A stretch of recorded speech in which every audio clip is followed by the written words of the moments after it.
Hello বন্ধুরা, তোমরা কেমন আছো? নিশ্চয়ই ভালো আছো। অবশ্যই তোমরা ভালো থাকো, ভালো থাকবে সেটাই কামনা করি ঠাকুরের কাছে। একটা ভিডিও নিয়ে আসলাম, আর সেইভাবে তোমাদের সামনে এসে একটা ইন্ট্রো দিয়ে যেরকমভাবে সবসময় বলি হয়তো সেইভাবে করতে পারছি না। ভিডিওটা আমি আজকে করছি কারণ আমি আজকে বাড়িতে আছি। তোমাদেরকে একটা খবর বলছি, সেটা খুবই দুঃসংবাদ আমার জন্যে। তাই মনে হলো যে দেখো, ভিডিও তো দিতেই হবে, ভিডিও তো না করলে রিচটাও ডাউন হয়ে যাবে, 1 নম্বর কারণ। 2 নম্বর কারণ হচ্ছে তোমাদেরকে খবরটা জানাইও, সেটা হচ্ছে আমার মা গতকাল মারা গেছে। মানে গতকাল বলতে তোমরা ভিডিওটা পাবে আগামীকাল, মানে গতকাল বলতে কি বলো তো, শনিবার দিন ভোর 7:25 মারা গেছেন। তো আমি রবিবার দিন, এই আজকে রবিবার, আজকে আমি রাতে ভিডিওটা করছি, আগামীকাল অবশ্যই ভিডিওটা পোস্ট করব। তো মা বিগত 1 মাস ধরে হাসপাতালে ভর্তি ছিল। অনেক চেষ্টা করেছি, কিন্তু কোনোভাবেই মাকে আর বাঁচাতে পারলাম না। মানে মার পা ভেঙে গেছিলো, পড়ে গিয়ে হঠাৎ করেই পড়ে যায়, ঘরের মধ্যে পা ভেঙে যায়। তারপরে মাকে ভর্তি করানো হলো হাসপাতালে। মার ট্রাকশান দেওয়া হচ্ছে, বিগত 4 সপ্তাহ ওরা ট্রাকশান রেখেছে। রাখার পরে তারপরে ওদের বললো একটা অপারেশন করতে হবে। তা আমরা বলেছিলাম, বারণ করেছিলাম অপারেশনটা করতে না, কিন্তু ডাক্তার বললো না, অপারেশন করতেই হবে। তো যাই হোক, অপারেশন করতে নেওয়া হয়েছিল। মানে গত মঙ্গলবার দিন অপারেশন করতে বলেছিল। তো আমরা অপারেশনের জন্য সব রেডি করে দিয়েছি। ওরা প্লেট বসাবে, আমরা প্লেট সব কিনে টেনে দিয়েছি। কিন্তু 2-3 ঘন্টা বাদে আমাদেরকে জানায়, 3 ঘন্টা বাদে প্রায়, 3 ঘন্টা বাদে আমাদেরকে জানায় যে আমরা অপারেশনটা করতে পারিনি। অথচ অ্যানাস্থেসিয়া মাকে দেওয়া হয়েছিল। কেন করো না, মার যে জায়গাটা ভেঙে গেছে, হাড়টা নাকি বলছে গলে গেছে। যাই হোক, জানি না কি হয়েছে, ভগবান জানে আর ডাক্তার জানেন। তারপরে বললো বৃহস্পতিবার দিন অপারেশন হবে। ওনার কোমরের একটা বল ভেঙে গেছে।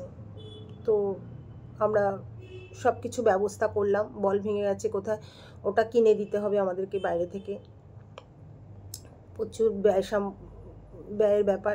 ঠিক আছে, যেটা বলেছে সেটাই আমরা, ঠিক আছে আমরা সেটাও দেব। আমরা দিলাম বল। মার বৃহস্পতিবার দিন অপারেশন হলো। অপারেশনটা ভালোভাবেই হয়েছিল। মাকে বেডেও নিয়ে আসা হলো, বেডেও করা হচ্ছিল। তারপরে বললো, বিকেলবেলা বললো মাকে একটা এক্সরে করাতে হবে আর ইসিজি করাতে হবে। তো মাকে আবার তুলে নিয়ে গেলাম এক্সরে করাতে। ইসিজি হয়নি, এক্সরে করানো হয়েছে। করানোর পরে বললো যে তারপরে তো বেডে আমরা শুয়ে দিয়ে আসলাম মার সঙ্গে।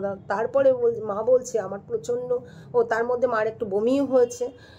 তারপরে বললো প্রচণ্ড আমার অ্যাসিডি, আমার গলা জ্বলে যাচ্ছে, আমার বুক জ্বলে যাচ্ছে, এরকম করছে। আমি সঙ্গে সঙ্গে নার্সের কাছে গেলাম যে এরকম হচ্ছে কেন, বুক জ্বলে যাচ্ছে, গলা জ্বলে যাচ্ছে, এরকম বলছে, খুব কষ্ট পাচ্ছে, আপনারা একটুখানি দেখুন। বলে হ্যাঁ, আমি এক্ষুনি ইঞ্জেকশান দিচ্ছি, ডাক্তারবাবু দিয়ে গেছেন, আমরা দিচ্ছি এক্ষুনি।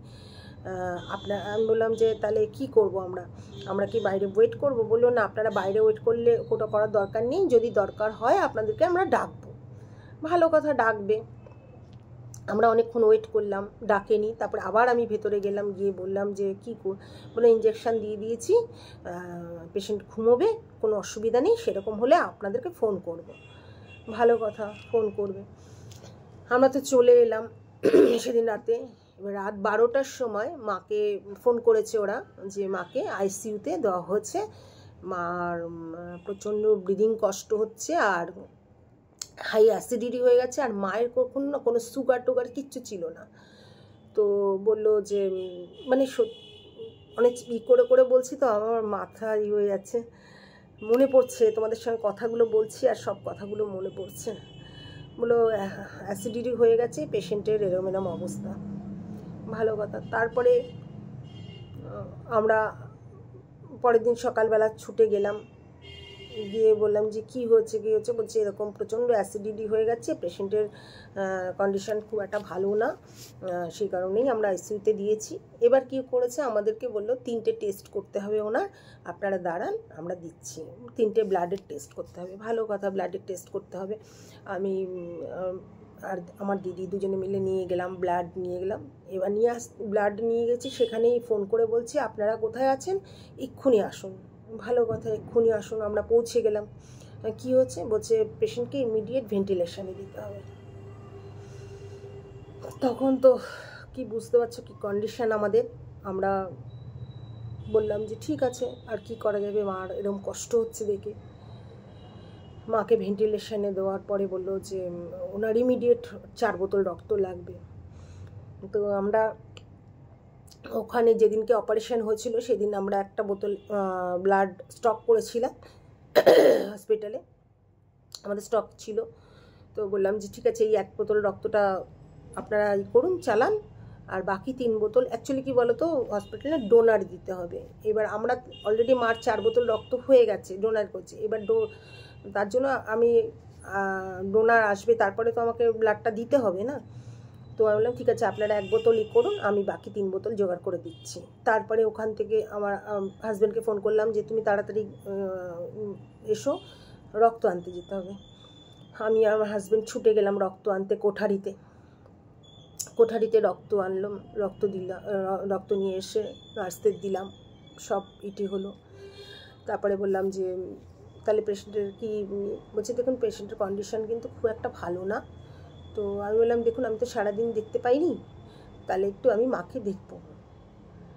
বিশ্বাস করবে না, আমি ওই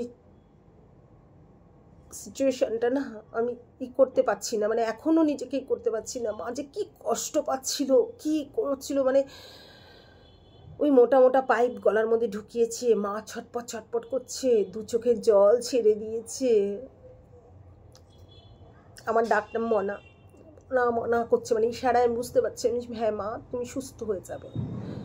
মাকে মিথ্যা ছলা আমি দিলাম, মা তুমি সুস্থ হয়ে যাবে, তুমি চিন্তা করো না, দেখো ঠিক সুস্থ হয়ে যাবে, তুমি করো সুস্থ। মা তোমাকে আমাকে ছুতে দেবে না, কারণ ওখানে তো পেশেন্টকে ছুতে দেন। আর আমার সাথে ভেন্টিলেশনে যেখানে ছিল নার্স ছিল, আমি যে মাকে ছোবো সেই ছুতেও পারছিলাম না, মা ছোঁয়ার চেষ্টা করছিল। তো যাই হোক,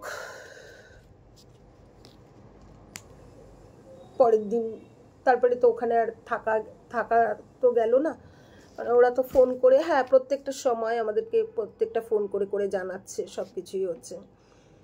তারপরে মাকে বললো, করলাম যে ঠিক আছে 6টার সময় এসে কি জানো বলে, তারপরে বললো যে মাকে ভোরবেলা ফোন করেছে 6টার সময় যে আপনারা এক্ষুনি চলে আসুন, ওনার কন্ডিশন ভালো না। তারপরে আমি এদিক দিয়ে আমি আমার দিদি ছুটে গেলাম, গিয়ে ওখানে গিয়ে করলাম যে মাকে কী হয়েছে, সে ছুটতে গিয়ে হসপিটালের কাছাকাছি গিয়ে পৌঁছেছি। তখন ফোন করছে যে একটু আগে মানে আপনার মা এক্সপায়ার করে গেছে। বুঝতে পারছো তাহলে, এটা 6টা 25-এ হয়েছে, মা চলে গেল আমাদের ছেড়ে। আমার 3টে দাদা ছিল, 3 দাদার কেউই নেই, ছেলে আমরা 3 বোন। তো বড়দি, মেজদি, আমি। তো মায়ের খুব ইচ্ছা ছিল যে, আমার মেজদির বিয়ে হয়নি, মায়ের খুব ইচ্ছা ছিল যে আমি মায়ের মুখাগ্নিটা করি, সব সময় বলতো। তো যাই হোক, মায়ের ইচ্ছাটা এটা ছিল বলে আমাকে মুখাগ্নিটা করতে হয়েছে। তো মেয়েদের একটা জানো তো 4 দিনের কাজ থাকে। তো আমি এসেছিলাম শ্বশুরবাড়িতে, এখানে আছি। তো যথারীতি ব্রাহ্মণ ডাকা হয়েছে, বলেছে 4 দিনে হবে না, তোমাকে পুরো 13 দিন পর্যন্তই মানতে হবে। তো সেই কারণে আমি 3 রাত্রি মানে শ্বশুরবাড়িতে থাকতে হবে বলে আমি আছি। আমি চলে যাব বুধবার দিন বাপের বাড়িতে, ওখানেই সব কাজকর্ম করব। তাই মনে হলো যে তোমাদের সামনে ভিডিওটা দিই, খুব শক্ত হয়ে ভিডিওটা করলাম তোমাদের সামনে। হয়তো আমার ভিডিও এর পরে কবে আসবে না আসবে আমি বুঝতে পারছি না, কারণ ভিডিও করার মন মানসিকতা সত্যিই নেই, আমাকে তোমাদের জানাতে হবে তাই জানালাম। যেমন ইউটিউবে আমি সব কিছুই পোস্ট করি, আমার ঘোরা খেলা, আমি কোথাও যাচ্ছি কোথাও করছি সবই জানি, তাই তোমাদেরকে এই ভিডিওটা পোস্ট করে জানালাম যে আমার মা আর পৃথিবীতে নেই। বাবা অনেক দিন আগেই চলে গেছে। মা বাবা চলে যাওয়াটা, যার মা বাবা যায় সেই বোঝে একমাত্র। অনেক চেষ্টা করেছি, একটা মাস ধরে মাকে রাখার অনেক চেষ্টা করেছি, কোনোভাবে পারলাম না। দেখো, মৃত্যু এমন একটা জিনিস, যার যখন সময় হবে ঠিক চলে যাবে, এটাই হচ্ছে আমরা সান্ত্বনা দিই, এটা ঘটনা। কিন্তু মা, যার হারায় সে বোঝে। আজ প্রত্যেকটা ক্ষণে বুঝতে পারছি যে কি হারিয়ে ফেললাম, মা বাবা দুজনকেই হারিয়ে ফেললাম।